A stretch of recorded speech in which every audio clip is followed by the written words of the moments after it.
တီနဲ့ကျွန်တော်တို့ကိုဝိုင်းထားတယ်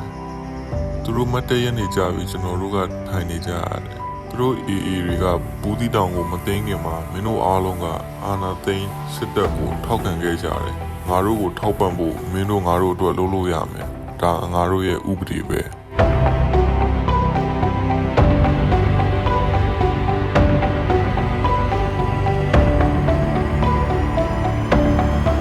တခါတော့လူကမရေကပ်ကိုပြည့်မအောင်မလုပ်ပြနိုင်တဲ့အခါ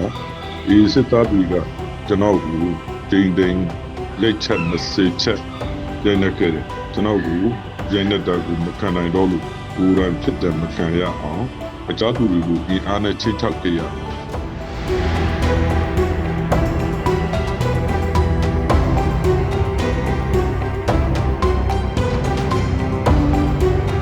သူတို့အေးတွေကကျွန်တော်တို့ရွာနဲ့ ARSA ကိုဆက်နွယ်မှုရှိရဆိုပြီးတော့စိုးရိမ်ရရှိတယ်လို့ပြောခဲ့တယ်ကျွန်တော်တို့အားလုံးရဲ့လက်တွေကိုကျိုးတုပ်ပြီးတော့ဖမ်းဆီးခေါ်ဆောင်သွားတယ်ပြီးတော့ကျွန်တော်ကိုဘူးသီးထောင်အချင်းထောင်ကိုပို့ပြီးတော့တနေ့ကုန်အလုပ်လုပ်ခိုင်းတယ်အနားကြီးဝင်တော့မပေးခဲ့ဘူး